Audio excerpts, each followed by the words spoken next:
Amigos e amigas, canal do Xavier, eu sou o Xavier. Gente, por favor, dê um like, compartilhe esse vídeo, se inscrevam no canal, façam comentários e cliquem no sininho para receber todas as notificações. O principal é o like e a inscrição no canal, mas se vocês puderem complementar com comentários, com o sininho lá recebendo todas as notificações, compartilhando esse vídeo, eu agradeço imensamente.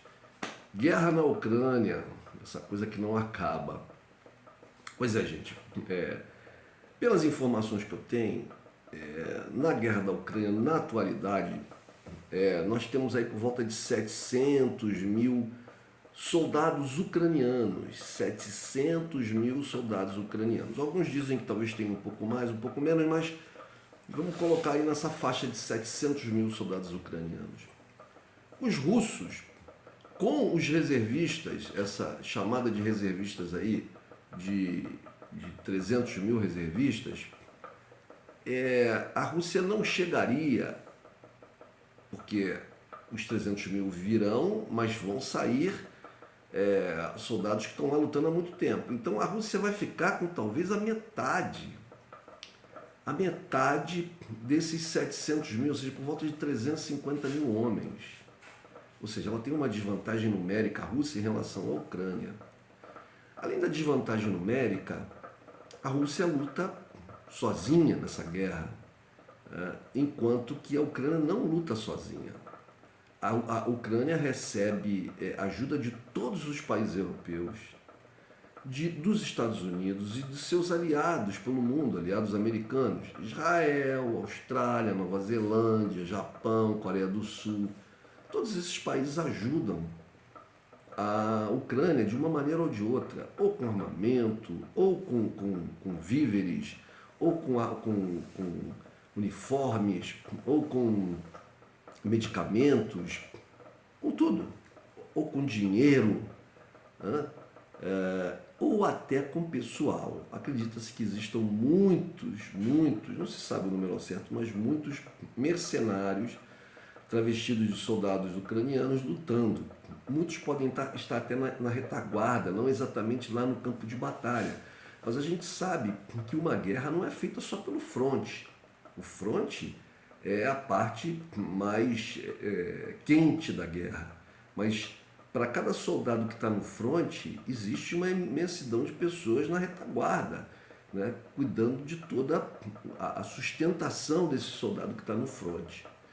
Então, a Ucrânia não luta sozinha, né? A Ucrânia, eu digo isso há muito tempo, essa guerra não é uma guerra da Rússia contra a Ucrânia, é uma guerra da OTAN, dos Estados Unidos, de todos os aliados subordinados americanos no mundo contra a Rússia. Aí alguém pode dizer, não, mas o Irã está ajudando a... Poxa, gente, o Irã, é certo, o Irã entregou drones para a Rússia e parece agora vai até fabricar esses drones lá diretamente na Rússia, fizeram algum tipo de acordo de negociação, é o que a mídia está falando, é o que eu tenho me informado, tem algum tipo de negociação e a Rússia vai fabricar esses drones lá. Alguém pode dizer também, a China está ajudando. Bom, não tem armamento chinês nessa guerra, contrariamente ao armamento alemão, americano, italiano, até português, que está, inglês, que está na mão dos ucranianos. Não tem armamento chinês.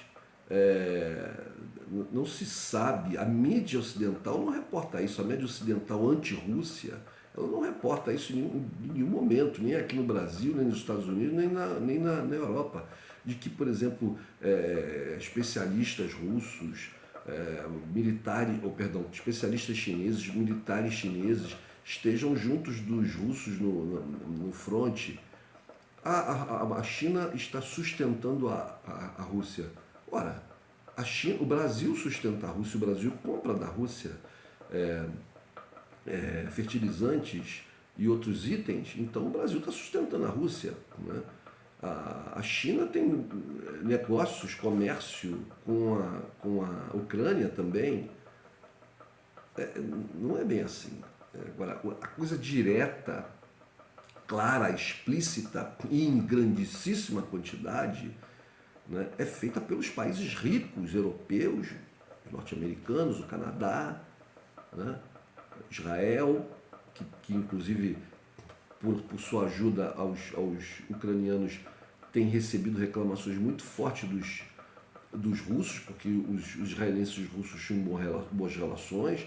Vejam que ali a atuação tanto do Israel como da Rússia ali no Oriente Médio, né? Eles estão sempre muito próximos, mas de lados opostos. De lados opostos. Mas até hoje não houve nenhum problema direto entre a Rússia e Israel. Mas isso pode vir a mudar, de acordo com o posicionamento de Israel frente a essa luta do mundo capitalista rico contra a Rússia. Né? Sem contar a questão das sanções, né? Que são uma atrás da outra. Toda hora eles estão anunciando novas sanções e novas sanções e novas sanções, tanto ao Estado russo como a pessoas do governo, pessoas físicas do governo russo, contra empresas russas, né? Contra associações russas, banindo a Rússia de associações esportivas, cara, uma coisa assim absurda, fora o que fizeram de roubar, a palavra é essa, roubar as reservas russas que estão em bancos ocidentais. Roubaram, prenderam lá as reservas russas que estão em bancos ocidentais, proibiram, cancelaram a Rússia dos sistemas de transação financeira mundial, o SWIFT, né? Cancelaram os seguros de companhias russas, ou seja, o que o Irã faz, o Irã é um país pequeno. O Irã é um país pequeno e que sofre sanções violentíssimas também, sancionado também violentamente. Mas o Irã resiste a isso e a Rússia resiste a isso. Está resistindo firmemente. E apesar do que propaga a mídia, né, a mídia mainstream aí, ocidental, no Brasil, nos Estados Unidos, no resto da América Latina, principalmente na Europa e nos outros países aliados dos americanos, apesar deles virem desde lá de fevereiro, quando começou a operação especial russa na Ucrânia, eles virem dizendo que a Rússia ia cair, que o Putin ia morrer, que o Putin estava com câncer, que a economia russa ia desabar e tal. Isso não aconteceu. Nós já estamos aí indo para 10º mês de guerra. E o que você vê é uma matéria como a que eu estou vendo aqui no Jornal Público, aqui na primeira capa, né, do Jornal Público, dizendo que os Estados Unidos estão com dificuldade em produção de armamento e para entregar para a Ucrânia, né? Com dificuldade. Os Estados Unidos já enviaram 25% do seu arsenal de Stingers para a Ucrânia. O sistema de mísseis antiaéreos deixou de ser produzido nos Estados Unidos em 2008. Dos HIMARS, que são os lançadores, né, o exército norte-americano só consegue fazer 8 por mês e desde junho já entregou 38 às forças ucranianas e que vêm sendo destruídos. Né? Então, gente, fora o fato de que nós estamos aí na Europa, nos próprios Estados Unidos com uma recessão aí se aproximando, né? O inverno na Europa terrível, aí você vê matéria na mídia europeia falando da barbaridade, querendo acusar a Rússia de crimes de guerra porque ela está fazendo bombardeamento na rede elétrica e na produção de energia elétrica na Ucrânia. Que isso é crime de guerra porque atingiria diretamente a população civil. Bom, o que os especialistas em questões militares afirmam é que esse bombardeamento da Rússia em toda a infraestrutura elétrica do país visa paralisar o transporte ferroviário, que é aquele que traz o armamento que entra pela Ucrânia, lá da Polônia, né, principalmente, mas também pela Romênia, e chega até o fronte, por meio principalmente dos comboios ferroviários. Se a falta de eletricidade desses comboios não funciona, o armamento não consegue ser entregue, pelo menos com a mesma facilidade. Né? É claro que também a população civil é atingida, e eu até não vou aqui passar pano para russo, dizendo que eles talvez não tenham interesse realmente em criar desculpe, um caos social na Ucrânia. Mas a gente pode pensar de uma outra maneira. Eles poderiam estar jogando esses mísseis, né, no meio das cidades. E aí o número de mortes e baixas de civis ia ser imenso. Imenso. Os russos já evitaram causar um morticínio. Muito se fala que tem muitas mortes, mas essas mortes não são muitas, não são tantas, melhor dizendo, como seriam se os russos tivessem agido na Ucrânia como agiram os americanos na Síria, com bombardeios, ou como agiu a OTAN lá na Iugoslávia, com bombardeios indiscriminados e, sabe, coisa bárbara. Só vocês pesquisarem na internet aí que vocês vão ver que o que eu estou falando não é mentira. Isso já tá nos anais da história, né? Então, vejam, os ucranianos bombardearam as regiões de Donetsk e Lugansk quando da revolta das populações desses lugares frente à tentativa do governo ucraniano, do governo central ucraniano, de proibir deles falarem russo, né, de cortar as ligações dessas populações com a Rússia, né, sendo que essas populações se sentem russófilas, né, pertencentes à matriz russa. E os ucranianos bombardearam essas regiões, atingindo populações civis. Então isso são dois pesos e duas medidas. Todo dia eu leio aqui na mídia europeia eles falando do terror, né, do terrorismo causado pelos russos, mas eles, como diz aquele ditado, tem um ditado aqui no Brasil, não sei se tem em Angola, Moçambique, Portugal, outros países lusófonos, mas que diz assim: olha para o teu rabo, macaco. Olha para o teu rabo, macaco. Que é uma história do macaco que caçoava dos outros animais e tal, né? E quando alguém fala: olha para o teu rabo, macaco. O macaco tinha um rabo comprido. Eles não olham para o rabo deles. Eles não olham para aquilo que eles já fizeram antes. Ou então vou falar aqui uma coisa mais conhecida, né? Um ditado mais conhecido, retirado da Bíblia, que é aquela: tira a primeira pedra quem for livre de pecado. Que moral tem os europeus, principalmente os americanos? Principalmente os americanos. Mas a Europa ocupada militarmente, a Europa é uma região do mundo ocupada pelos americanos. Os europeus são atualmente uma colônia. Essa que é a verdade. A Europa atualmente é uma colônia de luxo, com um bom padrão de vida para os europeus, né, ainda, né, com uma série de vantagens, de desenvolvimentos permitidos pelos americanos, mas são uma colônia. Porque se não fosse uma colônia, os líderes europeus não teriam incentivado essa guerra, não teriam permitido que os seus territórios fossem ocupados por uma força militar estrangeira, que é o que é a OTAN. A OTAN é isso, a OTAN é uma força militar estrangeira, que o comando da OTAN está na mão de quem?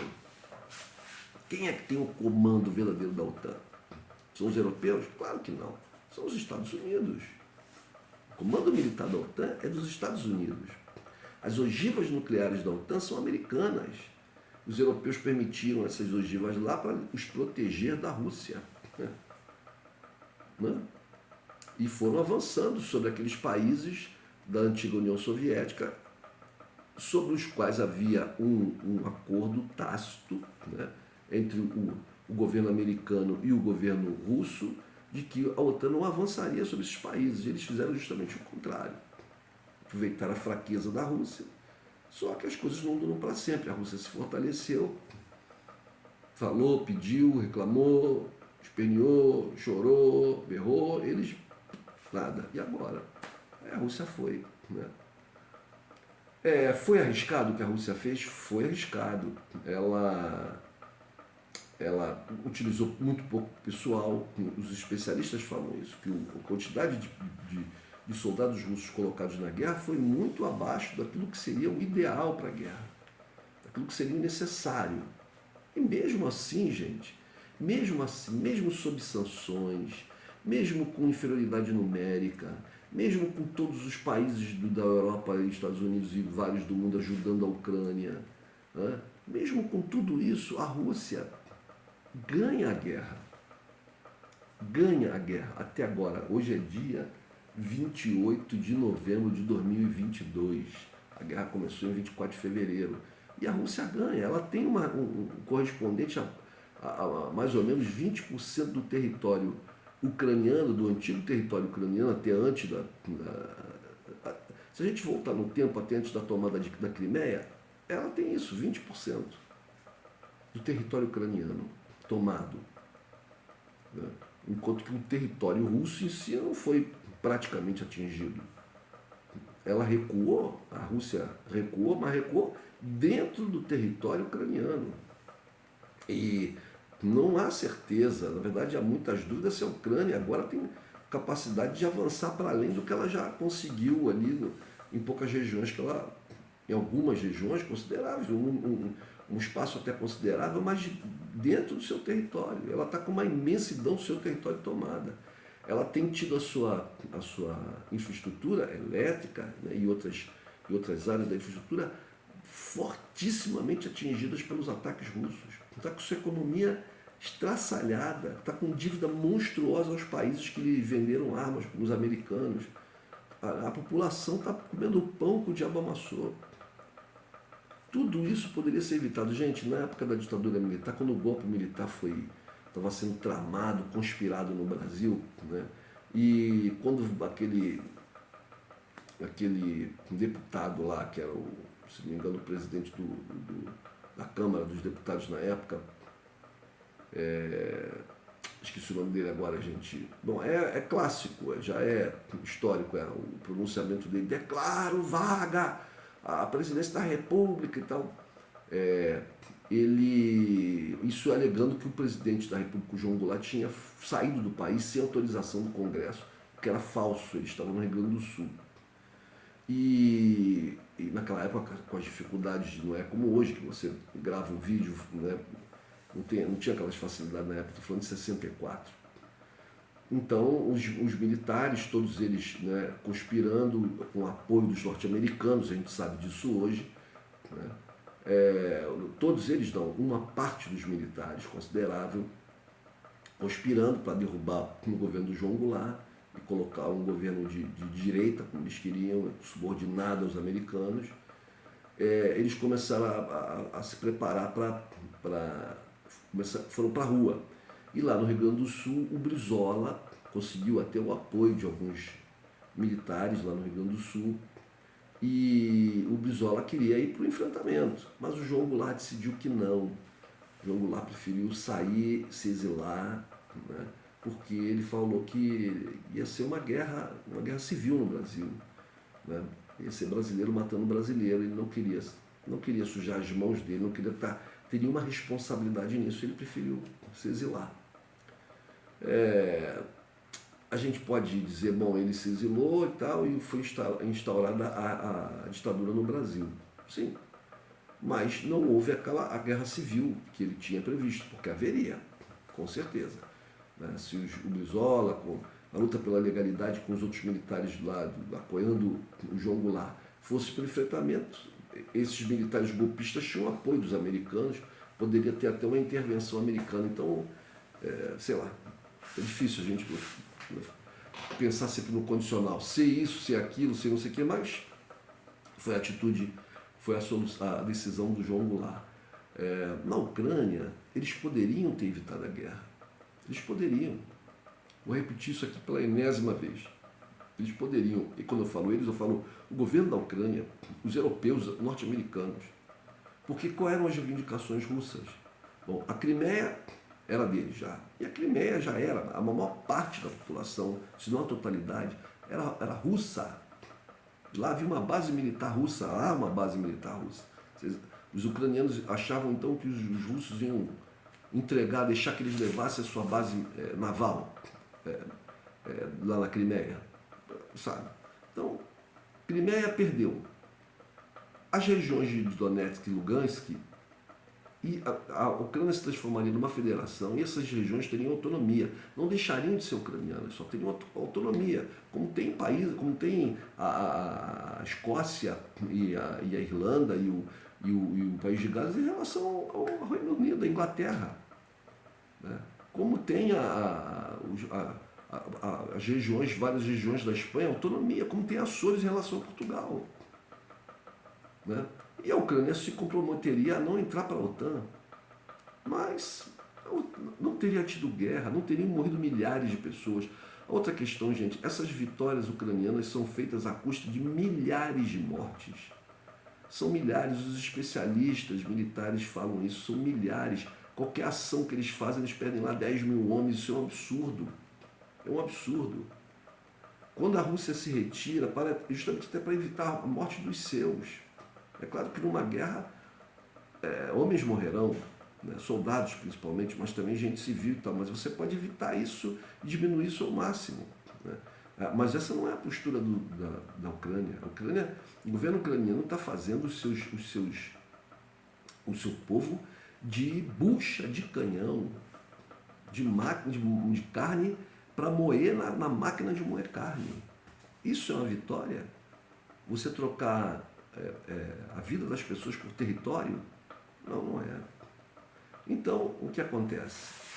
A Rússia, os bombardeamentos estão levando ao colapso da energia, do sistema de energia elétrica na Ucrânia. Aí eu vejo matérias falando, não, porque os ucranianos agora eles estão resistindo, eles estão aprendendo a fazer, eles estão fazendo pequenas barracas com geradores para que as pessoas possam ir ali se aquecer, carregar seus celulares. Ora, meu Deus do céu, quantas milhares e milhares de barracas eles vão ter que fazer? Vai ter fila nas ruas, debaixo da neve, para entrar nas barracas? Isso é uma insanidade. Insanidade, vejo isso aqui em jornais portugueses. Uma insanidade isso, gente. Uma insanidade. O que a Ucrânia tem que fazer é negociar a paz, mas em termos reais. Agora é de perda de território, aceitar. O Zelensky fala que não só vai negociar a paz quando os russos saírem levando só suas armas de mão, deixando. Os caras estão completamente loucos. Enquanto isso, a população morre, as crianças morrem, a economia vai por ralo. A economia vai estar sendo destruída toda. Mesmo que a guerra parasse, o país ia levar décadas para se reerguer. Vai levar décadas para se reerguer e as pessoas vão sofrer. As pessoas vão sofrer.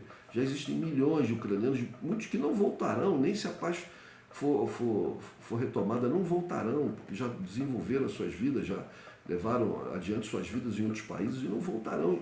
E vão voltar para encontrar um cenário de destruição total e de penúria. Então, essas pessoas que não vão voltar, né, vão fazer falta lá. Eles esperam, os ucranianos Zelensky esperam que, uma vez que a paz seja estabelecida, que venha uma enxurrada de dinheiro, de dólares e euros para reerguer a Ucrânia. Pode ser que... Só que a economia está bambeando, né? Esses países estão tendo problemas. A matéria aqui que fala sobre a dificuldade de produção de armamento norte-americano e a escassez nesse armamento, países europeus. Eu vi anteontem, uma entrevista com um major-general português que falava, num canal aqui no Brasil, que ele falava que os países europeus já não têm mais armas. Já não tem mais armas, porque já estão tirando armas das suas defesas estratégicas. Armas que vão fazer falta, então eles não podem fazer isso. Eles não podem fazer isso. Né? Sob risco de faltarem armas num conflito direto, se acontecer com a Rússia. Enquanto que a Rússia, matérias, todo momento, a Rússia está tendo dificuldade de produzir mísseis, a Rússia não tem mais mísseis, só que os mísseis continuam caindo. Eu vi cálculos também de especialistas dizendo que a Rússia teria mísseis suficientes para destruir a Ucrânia toda e levar a Ucrânia ao colapso total. Então, esses mísseis não vão acabar, pelo menos como pensam os ocidentais. Então é isso. Quem é que paga o preço? Aí os jornais ficam falando, os portais da internet, os canais no YouTube europeus, patrocinados pelos think tanks, pelas instituições europeias, ficam falando do heroísmo do soldado ucraniano, que inclusive é digno de nota. Os ucranianos estão lutando com bravura, estão lutando com vontade. Mas não é só vontade e bravura que vence uma guerra. Não é. Não é só isso. É armamento, é logística, é comando, é uma série de questões, capacidade a capacidade econômica de um país, de manter os gastos altíssimos de uma guerra, uma série de fatores. Uma série de fatores. E então não será apenas com a bravura dos seus soldados que a Ucrânia vai ganhar a guerra. E esses soldados morrem, estão morrendo como moscas. Estão morrendo como moscas. Outra coisa que vai faltar na Ucrânia são homens. Faltarão homens jovens na Ucrânia. Porque os homens estão morrendo na guerra, estão ficando feridos, né? Alguns incapacitados para o resto da vida. Então você vai ter uma população muitos conseguiram sair da Ucrânia, foram para outros países com suas mulheres, com seus filhos, outros mesmo solteiros fugiram, né? E não vão querer voltar, e os que ficaram lá estão se acabando nessa guerra. Culpa de quem? De quem é a culpa? É do Putin? A culpa é do Putin? O Putin quer parar com a guerra, com certeza. Ele não quer entregar o território tomado, isso ele não quer mais, ele não quer voltar atrás. Chegou até aqui com todo o sacrifício, e agora vai entregar de bandeja? Não, isso não. Mas ele quer parar a guerra. A economia russa não pode sustentar isso indefinidamente, sozinha, não pode. Quem não quer a paz são os americanos, mas até eles, até os poderosos americanos têm o seu limite, e esse limite está chegando. Um abraço, gente.